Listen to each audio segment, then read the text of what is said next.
Good morning, everyone. A new national NBC poll shows voters overwhelmingly trust Republicans over Democrats on the economy, border security, and crime. And on the question of who is best fit to handle the economy, Republicans have a 21-point margin, the highest margin in the history of when the question has been asked. In addition, according to an even more recent Morning Consult poll, voters say that the Democrat Party is more extreme than Republicans by an almost double-digit margin. And of course, this weekend, a new ABC Washington Post poll shows Joe Biden trailing the Republican frontrunner, President Trump, by 10 points. Republicans continue to show why we were brought to Washington to be good stewards of taxpayer dollars and combat the many crises created by Joe Biden and far-left Democrats' policies, especially the raging border crisis. Last month alone, our southern border saw over 230,000 encounters. It is time for Democrats to work with Republicans to secure the border, and the majority of voters agree. Last night was a big night. House Republicans passed the rule to bring 4 appropriations bills to the House floor for consideration. These appropriation bills include many conservative wins for the American people and rein in extreme Democrats' reckless spending. Our Homeland Security Appropriations Bill secures the border by increasing the number of Border Patrol agents to 22,000 and finishing the wall on our southern border. It also prohibits funding for Joe Biden's failed open border policies that have led to a border crisis across America. Our Defense Appropriations Bill, it eliminates woke DoD programs. It cuts $20 billion from Joe Biden's wasteful budget and redirects funding to war-fighting needs. And it gives our brave service members a historic pay raise. Our State and Foreign Ops Appropriations Bill protects life by including the expanded Mexico City policy. It prohibits funds for groups facilitating illegal immigration to our border, and it counters Communist China's aggression. And our Ag Appropriations Bill prohibits foreign adversaries like Communist China from buying up American farmland. This is an important bill that I've worked on for a number of years. And it eliminates funding for radical Green New Deal policies, and it terminates Joe Biden's Waters of the U.S. rule. From protecting American values at home to ensuring our national security abroad, House Republicans are committed to curbing Joe Biden's reckless spending and delivering results for the American people, especially securing the border. I now am honored to hand it over to one of our appropriators, Michael Cloud, from the state of Texas. Michael. Well, thanks for being here, and thought I'd take a second to talk to you about maybe what you don't see happening. Of course, anytime you come to a funding deadline, all the attention goes to that. But I wanted to talk about a little bit the process of how we got here. One thing you're seeing in the Republican majority is we are rewriting the muscle memory of how Congress works. And sure, it's harder to run a House when you actually get to read the bills because people have input on the bills. It's harder to run it when you're offered amendments and people get to have say into the bills. And it's also harder when you don't just automatically go to the CR to omnibus showdown. But this is what the Republican majority is committed to doing, committed to passing appropriations bills, committed to working the process, committed to restoring this government of the people, by the people, and for the people. And that's one of the things that I'm really, really proud of. These bills are conservative. These bills are what many have called the many years since we've had the cleanest comb through of these appropriations bills, where we've gotten back to just putting this government, right-sizing our government and getting us back to the priorities that this government should be working on. Things like strengthening our military, getting our military focused on its job of protecting and securing our liberties and defending our interests, getting our borders secure, and to continuing to do that. Only in D.C. do you get to get away with measuring success by how much money you spend. We're turning the corner on that, realizing the financial crisis that we're facing as a nation and making sure that we rightfully rein in spending while we meet the priorities of this nation. And so it's good to see these appropriations bills moving forward, and I hope you can appreciate the good work that's going into doing this differently, because the American people are tired of the status quo of kicking the can down the road, and you can see that our majority is working to make sure that happens for the American people. We'll now hear from our whip, Tom Emmer. Hey. Thank you. I identify with both the conference chair's remarks and Michael Cloud's remarks, but For me, it's a big day in Congress for more reasons than what we've talked about so far. Today, SEC Chair Gary Gensler is going to testify before the House Financial Services Committee. And boy, does he have a lot to answer for. Under Gary Gensler's leadership, I would say failed leadership, the SEC has been an incompetent cop on the beat. Throughout his career, Gensler has been relentlessly loyal to the biggest institutions at the expense of everyday Americans. Today, he's going to face some important questions about that. Gary Gensler has worked to consolidate his own power, even though it means crushing opportunities and, frankly, the financial future of this country. This strategy hasn't been successful for him. As you note, the SEC continues to lose again and again in the courts on its crusade against digital asset innovation. So it should be increasingly obvious that the crypto industry is not an industry rife with non-compliance. Rogue bureaucrats like Gary Gensler are supposed to be working for the people, not reigning over them. I, for one, would like to see the SEC return to its mission and make sure that they protect opportunities for every American who wants to participate in the greatest capital markets in the world. Digital asset innovation is an important part of that. Despite what Gary Gensler thinks, he is not a government of one. He is a bureaucrat who answers to Congress, and I look forward to having him before our committee today. And now I turn it over to our beloved leader, the toughest man in Congress, Steve Scalise. Well, thank you, Whip, for the great job you've been doing. And it's good to see all of you. A lot of friends here. I'm looking at Chad because I miss, believe this or not, I miss getting chased through the halls of Congress by Chad Pergram. Last night I got to get that opportunity again coming back to work as we were doing the rule vote, pre and post rule vote, as well as the other things we're doing.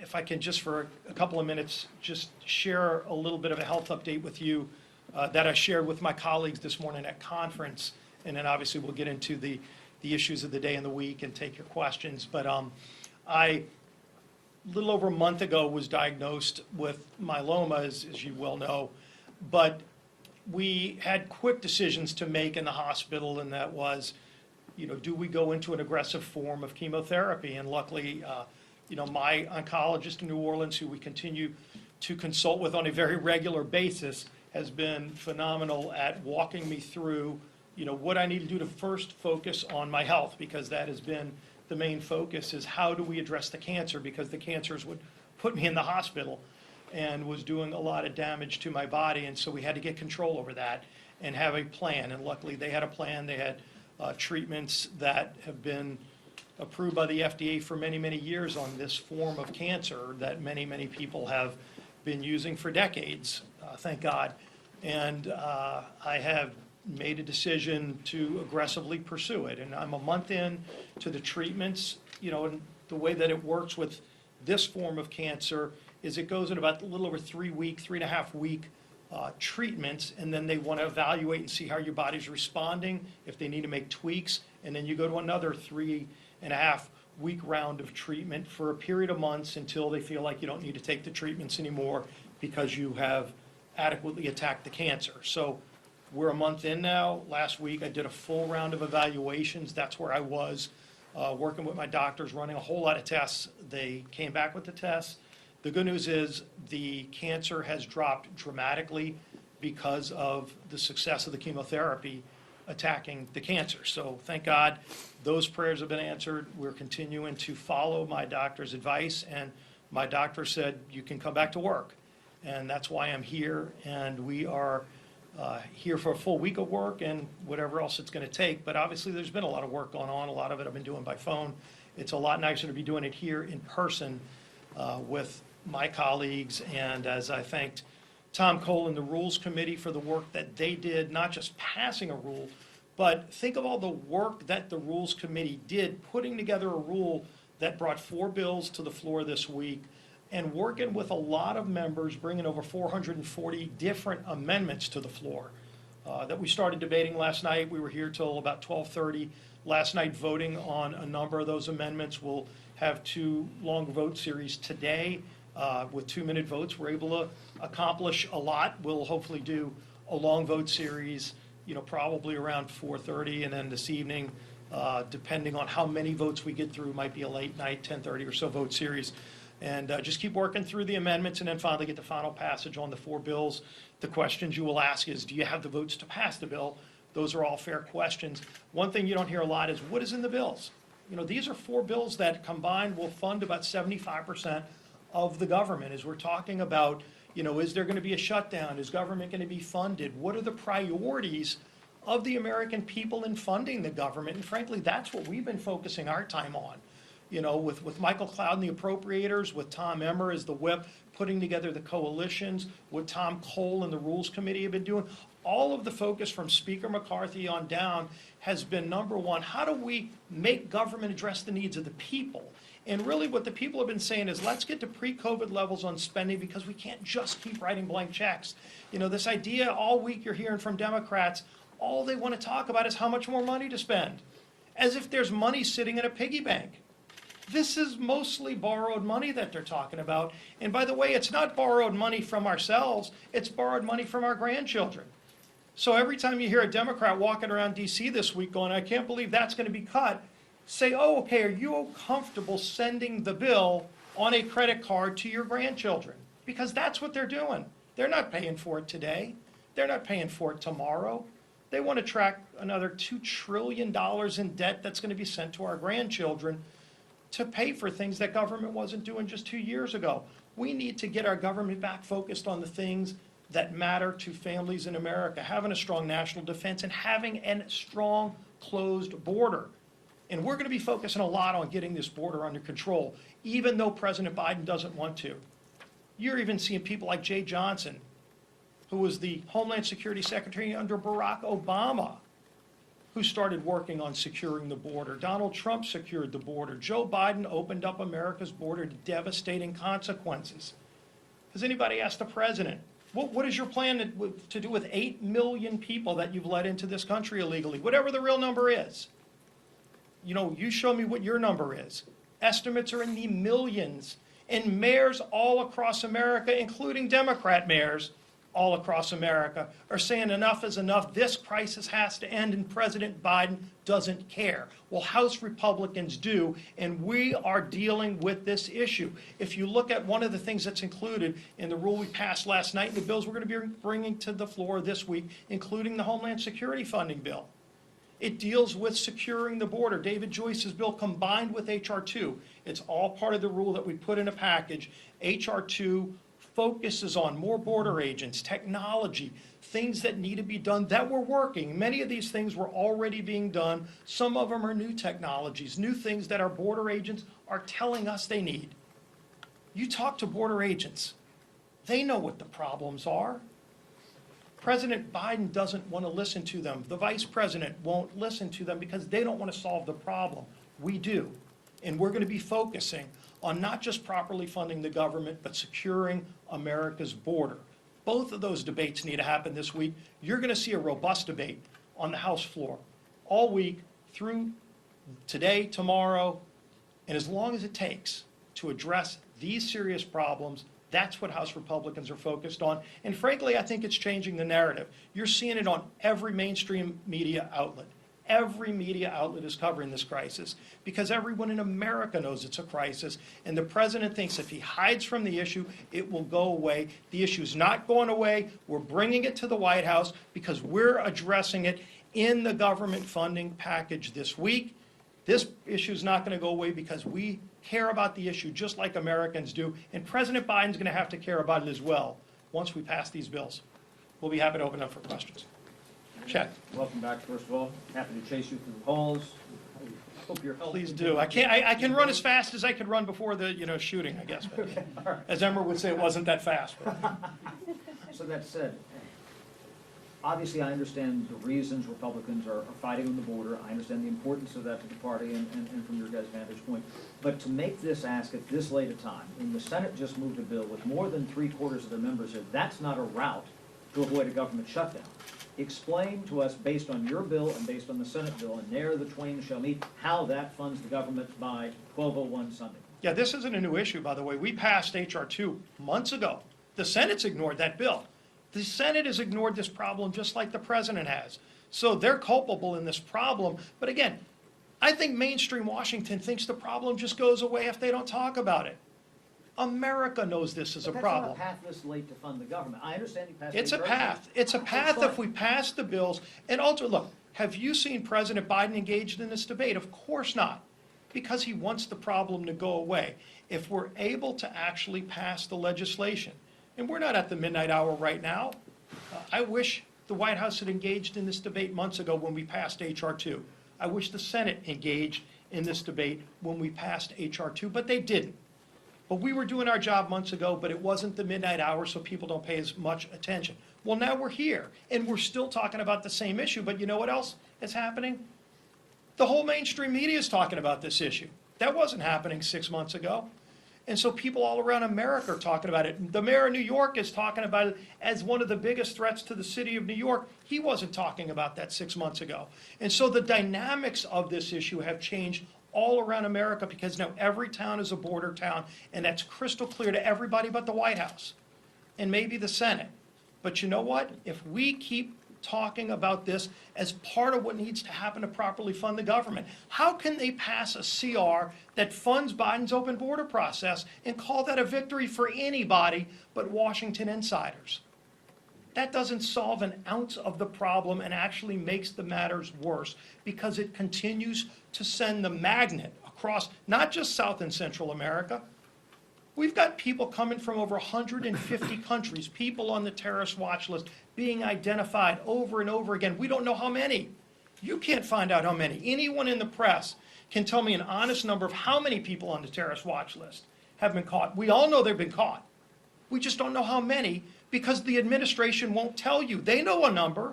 I promise you they know a number. And it's a low number because they haven't caught everybody. But has the White House been honest with anyone in this room, including the press, about how many people on the terrorist watch list they have caught coming across our open southern border? They can stop that, and they don't want to. So the American people want this problem solved. We're going to keep at it. Yeah. What's the plan to get some of those GOP holdout votes, those no votes, to go with Speaker McCarthy's new short-term measure? We've had a lot of really good conversations, even in conference this morning. You know, you're seeing a lot of dialogue. And again, this has been going on for weeks in the whip's office, in Rules Committee, in a number of different settings where members who, I won't speak for any members, and we don't talk about what happens in conference, but there was a member, probably was on the internet, there was a member of Congress who stood up and said, I've never voted for any of these 4 bills, and I'm voting for all 4 of them. You know, that's the kind of headway that's been made because members are talking to each other in a different way right now because there's so much at stake. The country is in such a volatile spot right now, and President Biden's put the country in this spot to the point where Democrat leaders don't even want Joe Biden to run for re-election. This country's at a perilous moment, and at least you've got one House that's standing up and saying, let's confront these problems. Again, the Senate, this is the way the game's played in the Senate. They'll sit around and wait till the midnight hour, and they'll find enough votes to cobble together 70 votes maybe to just keep things going down the track where the train's going to run into a wall. That's not leadership. Somebody's got to take the reins and say, we're going to address the problems facing this country, and House Republicans are doing it. And I really do think if we put the skins on the wall, if we pass the bills this week to do that, the Senate will follow, and the White House will have to follow because the country's there. Last question. Welcome back. Good to be back. I was wondering if I could direct my question to Mr. You Carr. absolutely can. Thank you. I don't know. Where do I direct my answer? Over here. So I know this was similar to the question, but yes or no, do you have the votes to pass the CR? Actually, it's a great question. This is an ongoing process. I would add to what our leader was talking about. What's different? What's different is what Michael Cloud talked about. There's an open process that I've been here, this is my 9th year. The members that I was elected with, including Elise Stefanik, Elise and I have never, since we've been here, been involved in an open process when it comes to the appropriation process. Members being able to weigh in with their own amendments and have debates over really important issues. That is going to make a difference as we go to the finish line this week, but that's not the finish line because we're going to have probably more in the next couple of weeks to come. And as the process goes forward, everybody will be heard. We'll see what happens. And do you have the votes for the DHS bill coming to the floor today? So the problem that you have right now is that we went till, what was it, 1 a.m. this morning? Yeah. 1 a.m. this morning, and we've got open whips, and we're talking to members to see if there are issues still and what their challenges are. We're just going to do our job. And the beauty of it is, we don't tell members what they have to do. They will do what's best for their constituents and for themselves. And I think the bill that was put out last night, the Homeland Security bill, is one of the better efforts of the appropriations process. David Joyce and company, Michael, everybody on that committee did a great job. So I'm confident, but you got to wait. You got to work through the process. And there are no bills in final passage today. Right. Tomorrow is with that. Today, we still do amendments on the remaining bills. Could you take, we're about to face a shutdown, could you take One more more. than 3 questions? How compelling of a case is that? Sure, because you asked it in such a compelling way. Thank you, All thank right. you. And then we have a meeting with the speaker that we don't want to keep him waiting. Sure, yes, please. Your conference is united on the border. We hear that, we've heard that from your members all morning, we've heard that from you right now. But the reason we are facing the shutdown right now is overspending concerns. You talked Yeah. about that today, too. Members coming out of the conference this morning, a group of them were saying they will not support a CR until all 12 appropriations bills are passed. Can you explain to the American people, we've known this deadline was coming for months, why it is that the House has not been able to get to those 12 bills when you knew your members wanted them and you had all this time? Why are we just now at the deadline dealing with this? Yeah, and we've got dual track conversations going on. I mean, dual track meaning border security being one of the big issues we're discussing. HR 2 is a policy bill that's passed tied to the appropriations bill, which is the Homeland Security package, which funds a lot of those initiatives, including more border agents, which is critical in the Joyce bill. If you look at the overall spending levels, and we talked about that this morning again in conference, these are ongoing conversations. There's 2 different numbers, but the numbers have been moving lower, and we've been talking. And look, there's a lot of members on a lot of different sides of our conference that as you go lower, they get nervous, and you've got to work through that as well. So we're having these conversations on an ongoing basis, and which areas can we get into, the remaining bills. There's some members that aren't supporting those remaining bills. There's a reason those bills haven't come up and passed. DOD rule couldn't pass last week. So there is a vote issues as well. And as long as the votes are there, we'll pass the bills. But there's still questions about members that don't want to vote for certain bills. I mean, look at state and foreign ops. When's the last time a state and foreign ops bill has been passed? Years. And yet we're bringing that bill up, and, hopefully we can pass that bill. But some of these bills are bills that haven't passed as standalone in years because they're just complicated bills with members of Congress. And you got to work through that. And we're working through that right now. So we're going to keep those conversations going. We'll see y'all on the floor. Thank you. Thanks. Thank you.